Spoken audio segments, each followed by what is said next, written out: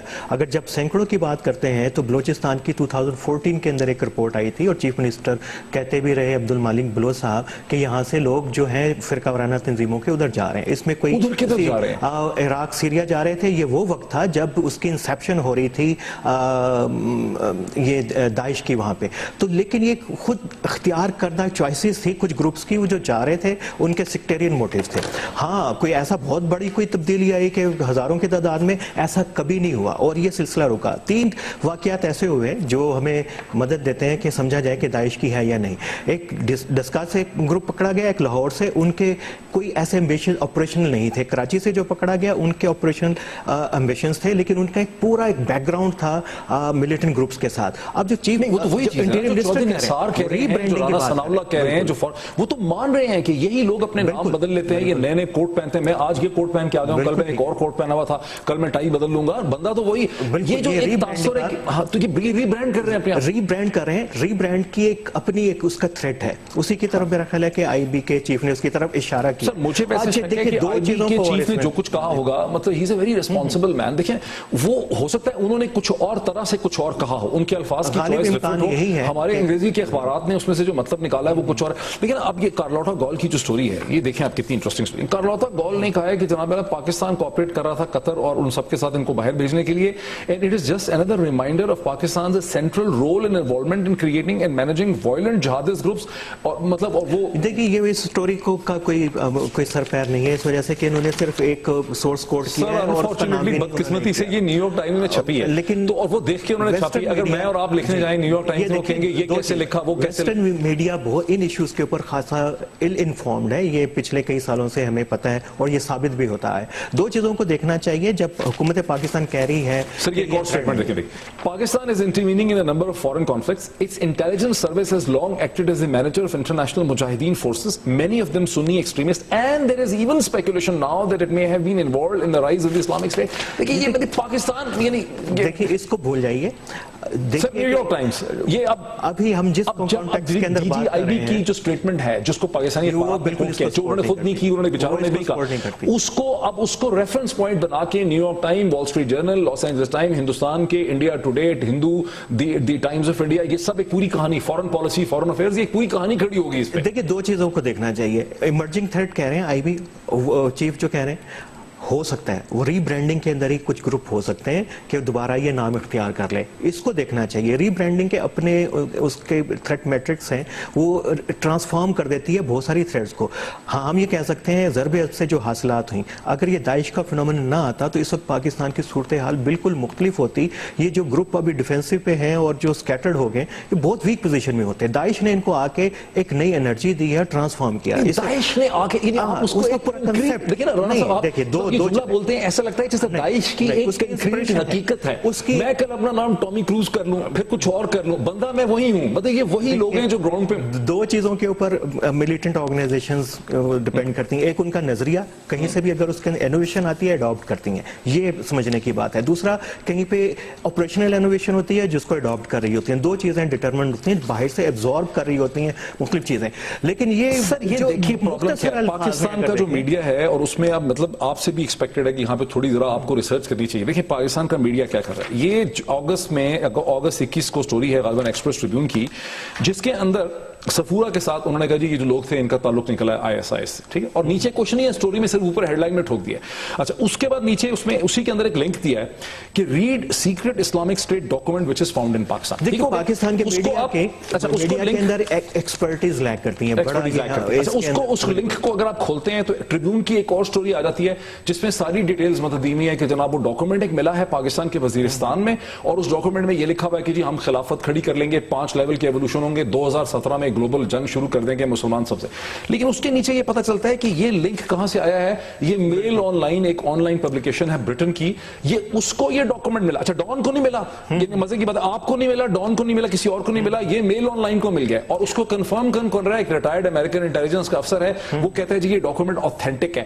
اور وہ کون کلیم کر رہا ہے؟ امریکن میڈیا انسٹیٹیوٹ AMI کلیم کر رہا ہے. ہم AMI کی میں نے لنک پہ میں گیا ہوں, حالانکہ میرا یہ کام, میں انویسٹیگیٹو جرنلسٹ نہیں ہوں, میں تو صرف پریزنٹر ہوں. میں AMI کی ویب سائٹ پہ جاتا ہوں پتہ چلتا ہے کہ ان کی ویب سائٹ موو کر گئی ہے, وہ ایک چھوٹی سی بلاگ رن کر رہے ہیں اور اس بلاگ میں یہ کلیم کیا جا رہا ہے, اور وہ سارے ان کے لنکس خالی ہیں. یعنی اگر ہم بھی ایک ویب سائٹ بنائیں 10,000 روپے کی, تو اتنا شو اسٹرنگ بجٹ ہمارا نہیں ہے, ہم بھی بہتر ویب سائٹ بنا لیں گے. یعنی اس کو بیسس بنا کے پاکستان کے اخبارات جو ہیں وہ یہ ساری بکواس لکھ رہے ہیں مسلسل, کوئی چیک نہیں کر رہا کہ یہ کلیمز کہاں سے کیے جا رہے ہیں. امریکن میڈیا انسٹیٹیوٹ کیا چیز ہے؟ یہ بڑی بدقسمتی ہے. جو جنگ ہم لڑنے جا رہے ہیں اس کے اندر ہمیں میڈیا کے اندر بھی ایکسپرٹیز لیک کرتی ہیں. میڈیا کے کسی گروپ کے اندر کوئی اسپیشلائز بیٹ نہیں ہے ان ایشوز کو کور کرنے کے لیے. ہوتا ہے یہ کبھی سیاسی رپورٹر, کبھی crime reporter in sensitive issues کو کور کرتا ہے, یا پھر وہ پھر باہر سے جو خبریں آ رہی ہیں وہ بھی بڑی انفارمڈ ہیں, ان کو ریہیش کر رہا ہوتا ہے, ری پروڈیوس کر رہا ہوتا ہے. اس کی وجہ سے پرابلم بڑھتا ہے. ہم کہہ رہے ہیں کہ داعش جیسی عراق سیریا میں تھریٹ ہے ویسی پاکستان کے اندر نہیں ہے, کیونکہ ہم نے جو ضربیت کے بعد جو ہم نے یہاں پہ ایک سرویلنس ڈیولپ کیا اس کے سپیس نہیں ہے. اس کا کمپیریزن انٹیلیجنٹ ماسٹر مائنڈ داعش کی پریزنس کو اسٹیبلش کر رہا ہے. کبھی ٹیلی ویژن چینلز پہ کریک کر کے حملے, کبھی ادھر فائرنگ, کبھی ادھر فائرنگ, کبھی لٹریچر, پھر امریکن میڈیا انسٹیٹیوٹ کے کلیم کر رہا ہے, پھر میل آن لائن کر رہا ہے. اب ایک جگہ لکھا ہوا ہے کہ ہندوستان کے جو ڈیفنس منسٹر, وہ بھی غلط لکھا, وہ ڈیفنس منسٹر نہیں تھے اس وقت, جناب ان کا نام ہے راؤ اندرجیت سنگھ. انہوں نے جون میں کانفرنس ہوئی سنگاپور میں, اور وہاں پہ وہ اسٹیٹسٹکس منسٹر تھے. انہوں نے وہاں کہا کہ چونکہ داعش کے پاس پیسے بہت ہیں کہ پاکستان سے نیوکلیر ڈیوائس خرید لیں گے. اچھا, ایک نئی کہانی شروع ہو گئی ہے کہ پاکستان سے داعش جو ہے وہ ایک نیوکلیر ڈیوائس خریدنے کی کوشش. میں کہہ رہا ہوں سر نیریٹو امپورٹنٹ ہے, آپ کو بھی اور پاکستان کے انگریزی اخبارات کو تھوڑا سا اس پہ غور کرنا پڑتا. دیکھیے دو چیزیں, نیریٹو بڑا امپورٹنٹ ہے. افغانستان کے میڈیا میں ایسی چیزیں رپورٹ ہوئیں کہ وہاں پہ ایسے شاید پش کیا گیا طالبان جو سینٹرک ایریاز ہیں تاکہ وہ ان کو چیلنج کر سکیں. پاکستان میں ابھی میرے پاس کوئی ایسی شواہد نہیں ہے. مجھے یہ پتا ہے کہ ری برانڈنگ ہو رہی ہے, انسپریشن ہے. ہاں یہ نیریٹو کہیں سے اگر کوئی کنٹرول کر رہا ہے تو اس کو دیکھنا چاہیے. ایکسپرٹیز ہمارے پاس ہوں گی, ہمیں پورے پرابلم کا پتہ ہوگا, تو تبھی ہم ان نیریٹوز کو کاؤنٹر کریں گے. ادروائز یہ ہوگا کہ آئی بی چیف کوئی بات ایک اور تناظر میں کر رہے ہوں گے, ہم اس کو کسی اور تناظر میں. I'm sure کہ یہی ہوا ہے. بہت شکریہ عامر رانا صاحب. ناظرین ابھی آپ نے ہماری بحث دیکھی, یہ بڑا واضح ہے کہ کوئی ماسٹر مائنڈ یا کوئی انٹیلیجنس ایجنسی بھی ہو سکتی ہے جو داعش کے اس پورے اسپیکٹر کو, اس پورے نیریٹو کو پاکستان میں شیپ کر رہی ہے, ایویڈنس پلانٹ کی جا رہی ہے, دنیا بھر میں اس کے بارے میں لکھا جا رہا ہے, اس کو ایک بڑی واضح حقیقت کی شکل دی جا رہی ہے. پاکستان کے انگریزی اخبارات کو چاہیے, کوئی ہم تو چلیں ٹیلی ویژن پہ بیٹھے اینکر ہیں, یہ اتنے بڑے جو انویسٹیگیٹو جرنلسٹ ہیں, کوئی تحقیق تو کر لیں, کوئی پڑھ تو لیں, کوئی لنک کھول کے تو دیکھ لیں کہ چیزیں کہاں سے آ رہی ہیں. بریک لیتے ہیں اور بریک کے بعد دیکھتے ہیں کہ سینٹ ویلنٹائن ڈے پہ اتنا بڑا ادھم کیوں پاکستان میں مچتا ہے. After the break. کل 14 فروری ہے, دنیا بھر میں سینٹ ویلنٹائن ڈے منایا جائے گا, جس دن ینگ نوجوان لڑکے اور لڑکیاں ایک دوسرے کو پھول دیتے ہیں, چاکلیٹ دیتے ہیں, خط اور کارڈز ایک دوسرے سے شیئر کرتے ہیں, سڑکوں پہ بھی نکلتے ہیں. اس دن کی ایک خاص اہمیت ہے, اس کی تاریخ ہے. کہتے ہیں کہ 3rd سینچری میں, 3ری صدی میں روم میں, جب روم جو ہے وہ عیسائیت کے خلاف تھا اور عیسائیت جو ہے وہ مظلوم ایک مذہب تھا, اس زمانے میں ایک سینٹ ویلنٹائن ایک شخص گزرا جو ان سولجرز کی شادیاں کرواتا تھا جو قانونی طور پر شادی نہیں کر سکتے. اس جرم کی پاداش میں اسے جیل میں ڈالا گیا, بعد میں اسے سزائے موت دی گئی, اسے ایکسیکیوٹ کیا گیا. لیکن یہ کوئی تہوار نہیں بن سکا. 14ویں صدی میں انگریز جو پوئٹ اور شاعر جیفری چوسر جو ہیں, انہوں نے اپنی نظموں میں, اپنی پوئمز میں اس کو ایک رومانٹک کانسیپٹ کے طور پہ پیش کیا, اور آہستہ آہستہ یہ ایک بہت بڑا مغرب کا تہوار بن گیا. یہ خالصاً مغربی تہوار ہے, یہ بات تو ماننے میں ہے, لیکن گلوبلائزیشن کے اس طرح میں جب دنیا چھوٹی ہو رہی ہے, سکڑ رہی ہے, شرنک کر رہی ہے, تو پاکستان میں بھی کوئی 1-2% لوگ ہیں, لاہور میں, کراچی میں, اسلام آباد میں, جو اسے منانا چاہتے ہیں, لیکن یہاں اس کے خلاف شدید رد عمل ہوتا ہے. کوہاٹ کے جو ناظم ہیں انہوں نے اس پہ پابندی لگانے کی کوشش کی ہے. خود پاکستان کے انٹیریئر منسٹر سے بعض سٹیٹمنٹس جو ہیں وہ منسوب کی جاتی ہیں, کئی دفعہ پولیس پکڑنے کی کوشش بھی کرتی ہے. سوشل میڈیا جسے لبرل سمجھا جاتا ہے, وہاں بھی یہ کوئی ویلکم نہیں ہے. میں نے یہ سوال ٹویٹر پہ, فیس بک پہ ڈالا ہے, سروے بھی ڈالا ہے, اور وہاں لوگ یہ کہتے ہیں کہ یہ میڈیا کی ایک سازش ہے, یہ ایک گھناؤنی مغربی سازش ہے ہمارے کلچر اور ہمارے مذہب کے خلاف. ٹیلی ویژن پروگرامز کے اندر بھی بہت ہی تیز و تند بحث دیکھی گئی ہے, جہاں ایک دوسرے کو چیلنج کیا گیا, گالی گلوچ تک بات جو ہے وہ جا پہنچی ہے. سوال یہ پیدا ہوتا ہے کہ ایک انوسنٹ سا یہ جو تہوار ہے ینگ نوجوان لڑکے لڑکیوں کا, ان کی افیکشن کا جو ایکسپریشن ہے, اسے ہمارے ہاں اتنا بڑا, اس کو اتنی بڑے ایک تھریٹ کی حیثیت سے کیوں دیکھا جا رہا ہے, اسے سمجھنے کے لیے ہم نے ریکویسٹ کی ہے. ہمیں اس وقت جوائن کر رہے ہیں کراچی سے مفتی محمد نعیم صاحب, جو چانسلر ہیں جامعہ بنوریا انٹرنیشنل کے, اور جامعہ بنوریا نوریہ جو ہے وہ دیوبندی اسلامک ایجوکیشنل انسٹیٹیوٹ ہے اور اسے ایک ماڈرن مدرسے کے طور پہ بھی دیکھا جاتا ہے. مفتی محمد نعیم صاحب السلام علیکم, خوش آمدید. وعلیکم السلام ورحمۃ اللہ وبرکاتہ. مفتی صاحب, یہ اتنا جو خوف ہے ایک ایسے تہوار کے حوالے سے جسے پاکستان میں شاید 1% لوگ بھی, کراچی, لاہور, اسلام آباد میں شاید 1% بھی نہ ہوں, تو اس پہ جو اتنا رد عمل ہے, خود آپ کا بھی بہت یعنی بڑا زوردار قسم کا مکالمہ ہوتا رہا ٹیلی ویژن پروگرام میں, بڑا غم و غصہ تھا اس میں, کیا وجہ ہے اس کی, کیوں اس کو اتنا ایک خطرے کے طور پہ دیکھتے ہیں آپ؟ بسم اللہ الرحمن الرحیم. دیکھیں, مجھے تو کوئی خطرہ نہیں ہے اور نہ میں اس کو کوئی خطرہ سمجھتا ہوں. مسئلہ یہ ہے کہ ہمیں حضور اکرم صلی اللہ علیہ وسلم کی تعلیمات اور اسلام کی تعلیمات اور ہمارا مذہب, ہمارا کلچر جو ہے اس کو کیا بتاتا ہے. حضور اکرم صلی اللہ, قرآن پاک کی آیت ہے, یا ایھا الذین آمنوا لا تتخذوا اليہود والنصارى اولیاء, یہود و نصارہ کو دوست مت بناؤ, ان کی چیزوں کو, ان کے طریقہ کار کو نہ اپناؤ. میں آپ کو مثال دوں کہ حضور صلی اللہ علیہ وسلم نے فرمایا, من تشبہ بقوم فہو منہم, جو کسی قوم کی مشابہت اختیار کرتا ہے قیامت کے دن وہ اسی قوم میں اٹھایا جائے. اب یہ ویلنٹائن ڈے جو ہے یہ ایک مغرب کا ڈے ہے, مغرب کا طرز انداز ہے, اور پھر اس سے ہمارے کلچر کے اندر, ہماری مذہبی اعتبار سے خرابیاں ہیں. اب نوجوان لڑکے لڑکیاں کے اندر جو ہے ایک بےہودگی پیدا ہو جاتی ہے. آپ کے کانوں تک مفتی صاحب یہ بات پہنچی ہوگی کہ بہت سے لوگ یہ کہتے ہیں کہ ہمارے ہاں اتنی جنگ و جدل ہے, اتنا تشدد ہے, اتنی مار پیٹ ہوتی ہے, سڑکوں کے اوپر بم پھٹتے ہیں, اور مار پیٹ بھی بڑی ہوتی ہے, بم پھٹنے دور کی بات ہے, وہ ہمیں اتنا متنفر نہیں لگ رہا. اور اگر ایک نوجوان لڑکا یا لڑکی جو ہے وہ ایک دوسرے کو پھول دیتا ہے, کارڈ دیتا ہے, مطلب کنفیکشنری یا چاکلیٹ دیتا ہے, اسے ہم ایک کلچرل تھریٹ کے طور پہ دیکھ رہے ہیں, اور جو اور سارے مسائل ہیں اس کو کلچرل تھریٹ نہیں دیکھ رہے. بات یہ ہے کہ ہمارے یہاں اگر خودکشی ہوتی ہے, جنگ و جدال ہوتا ہے, یا جو بھی کچھ ہوتا ہے ہم اس کی بھی نفی کرتے ہیں. اب ہمارے یہاں صورتحال یہ ہے کہ یہ کلچر اتنا مغربی بڑھتا جا رہا ہے کہ اس کا نتیجہ یہ ہو رہا ہے کہ ہمارے نوجوان لڑکے لڑکیاں اپنے گھروں سے نکل رہے ہیں, اور نکلنے کے بعد اس طریقے سے روڈوں پر کھڑے ہو کر ایک دوسرے کو تحائف دینا. آپ یہ بدلائیے کہ میری بیٹی یا آپ کی بیٹی اور بہن جو ہے اس طرح روڈوں پر نکل کر اجنبیوں کو یہ دے, تو یہ مغرب تو برداشت کر لیتا ہے, ان کی کوئی پابندی نہیں ہے کہ کون اجنبی ہے کون غیر اجنبی. تو آپ نے ایک جگہ فرمایا خالف الیہود والنصارى, یہود و نصارہ کے کلچر کی مخالفت کرو.